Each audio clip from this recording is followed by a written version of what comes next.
So I am just giving a short recap on bitwise operators just for the recording purpose also. That these bitwise operators work on binary numbers. Yes. So when I am performing this first bitwise AND, then I have to convert these numbers into binary first, and then I have to perform the logical and. और bitwise and को कैसे लिखते हैं? Single ampersand होता है. अगर मैं double लिखती हूँ, so that becomes the logical and. Yes, तो इसमें ध्यान रखना है कि if you have to use bitwise and, then that is single and operator.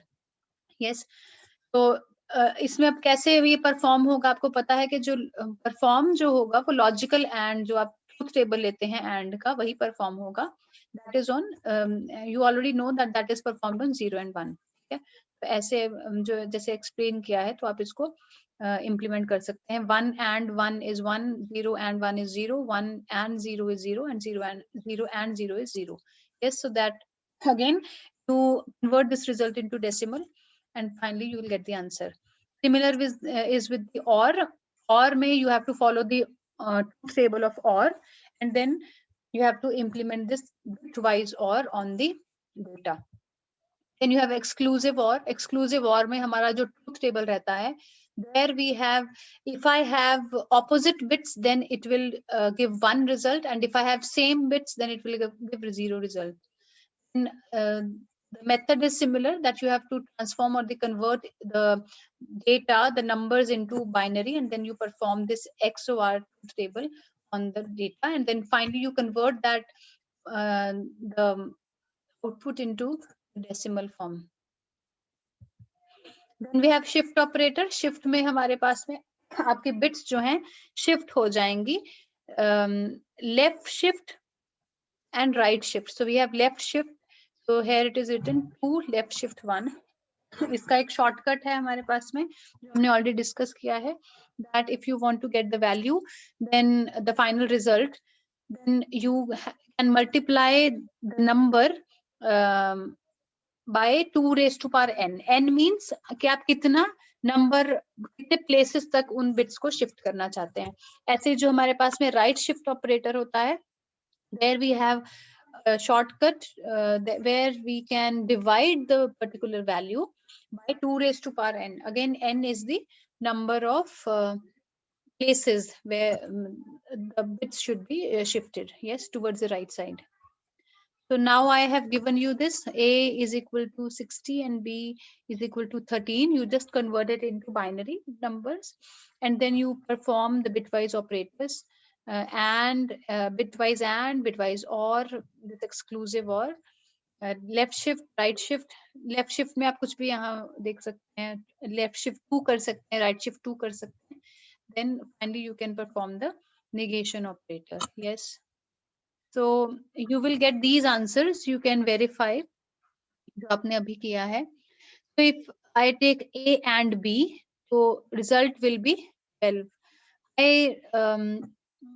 If you want me to, but I think जैसे मैंने अभी आपको explain किया है, आप अपने आप इसको solve कर सकते हैं. अब मेरे को यहाँ अभी इस पे दोबारा वापस इसमें आके I don't think so कि मुझे दोबारा इसको solve करना चाहिए. ठीक है.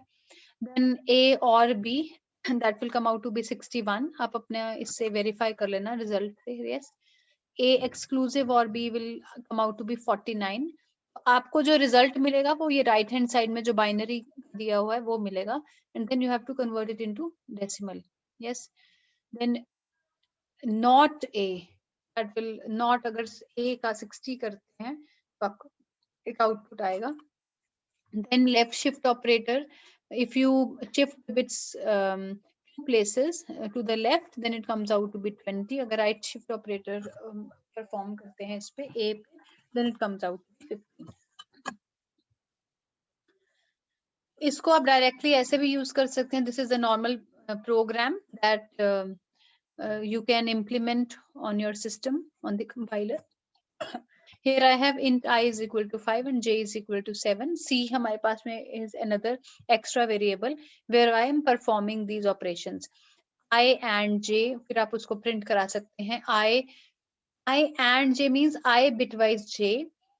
I bitwise OR J, and then so on. Okay, I have okay, one more thing I want to say, that swapping of two numbers,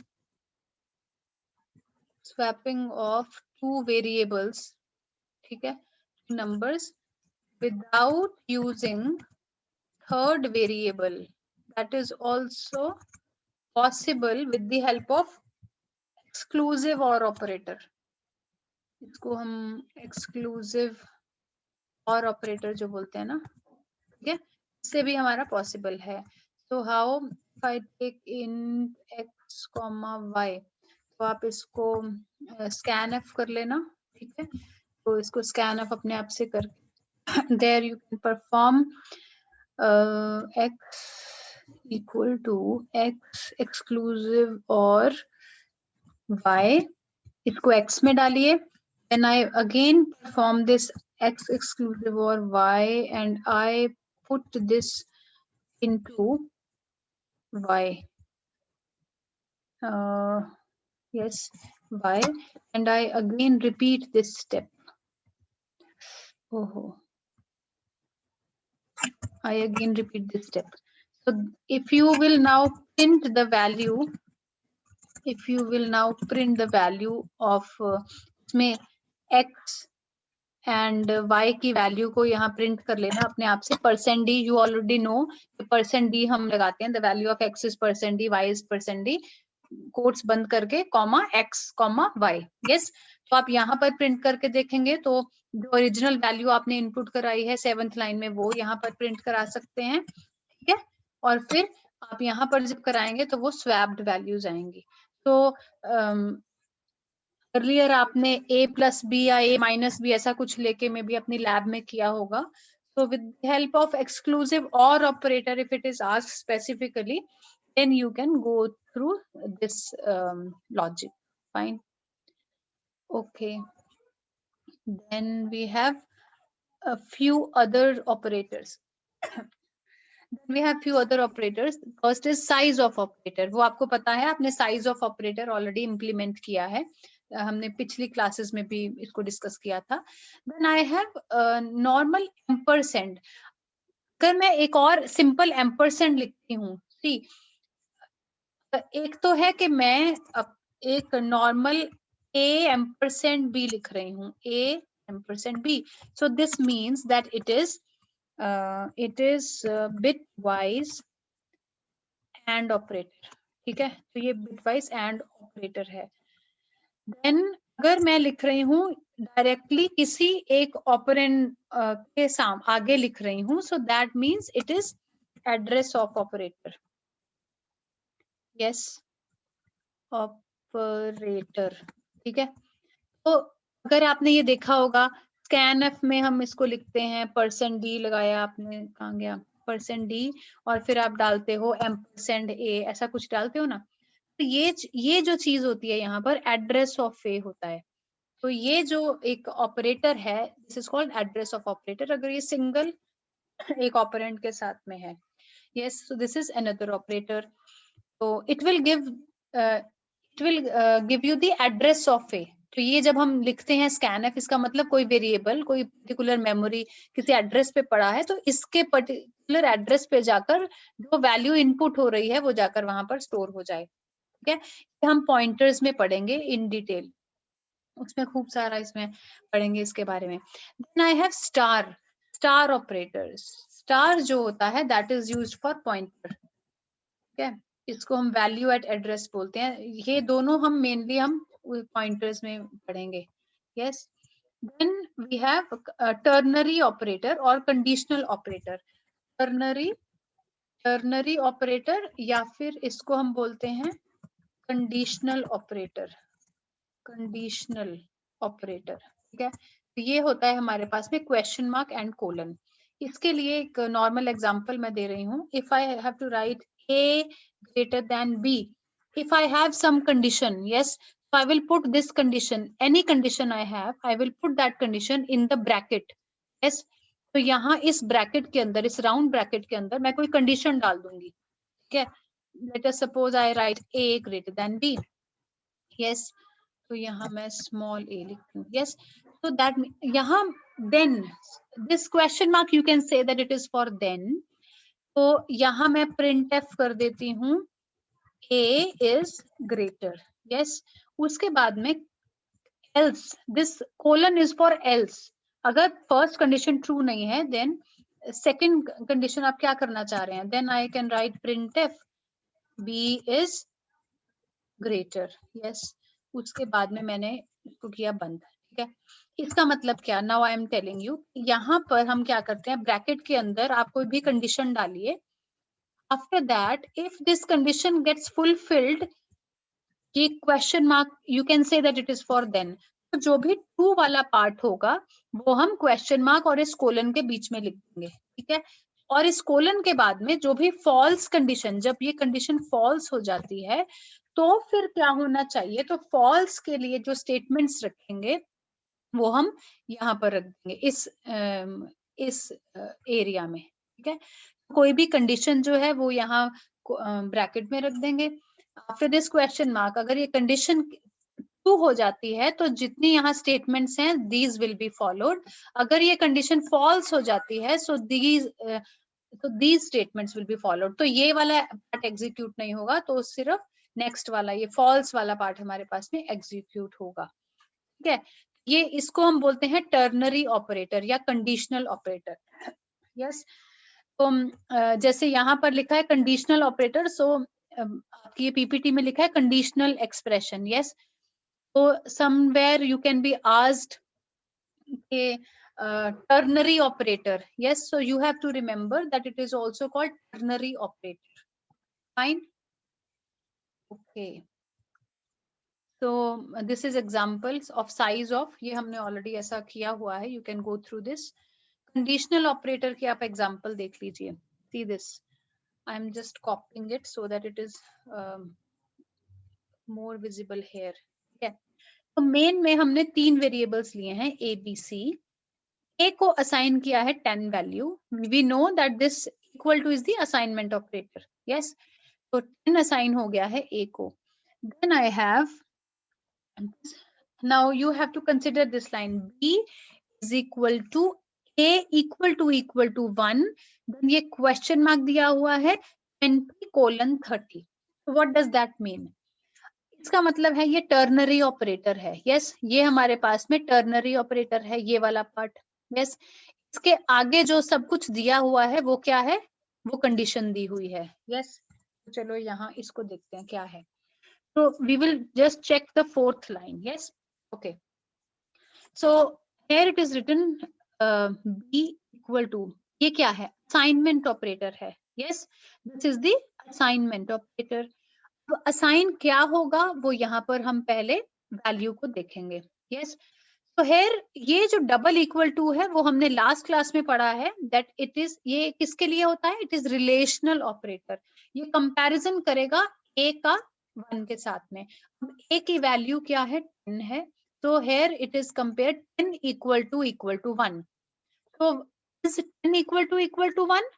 no, it is not true, ये false है. False के लिए हमारे पास में 0 आ जाता है. Finally ये मेरे पास में क्या बनेगा, ये वाली लाइन क्या बनेगी, मैं यहाँ कमेंट लिख देती हूँ, कमेंट डाल के. तो ये हमारे पास में बनेगी बी असाइनमेंट ऑपरेटर, और ये जो इसका रिजल्ट आएगा that will come out to be 0. Yes, फिर ये मेरे पास में बना, ये क्वेश्चन मार्क लगा है टर्नरी ऑपरेटर का 20 देन और यस. ठीक है, सो फाइनल मेरे पास में ये चीज बनी है. तो इसका मतलब क्या, now b is now assigned 0.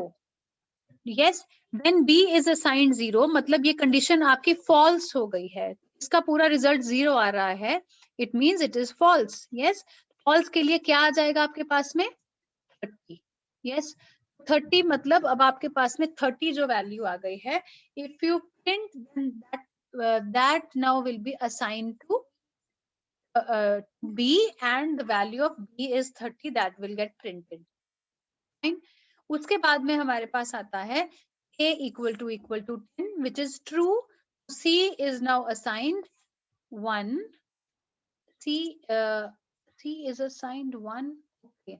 And then again it is returned, or because it is true, so 20 is returned. 20 is now returned to C after this condition. हाँ, सॉरी, 1 मिनट। ये जो है आपका, सिर्फ ये आपकी कंडीशन है, और आप ये देखिए, ये सारा ternary operator right hand side में सॉल्व हो रहा है।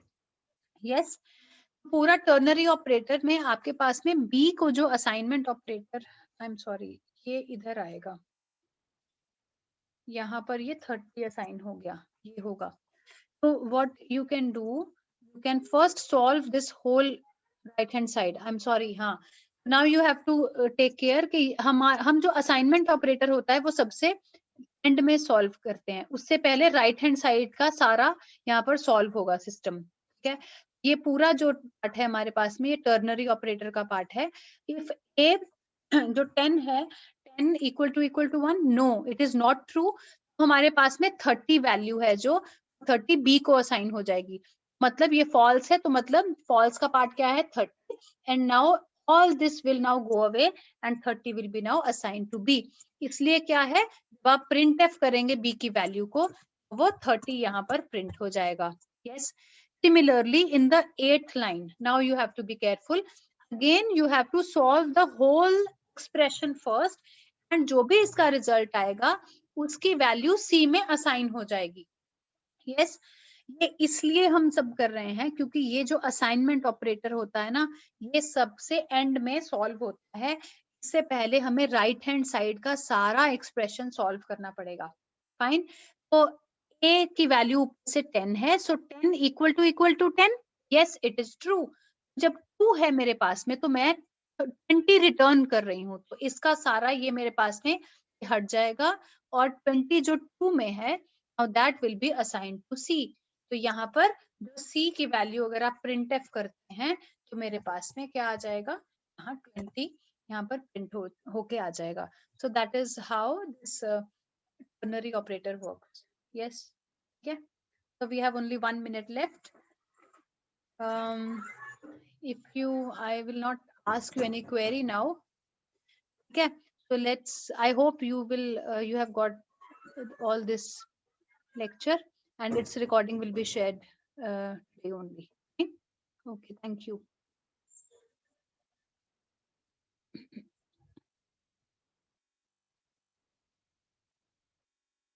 Any question is there? If any question is there, you can raise hand.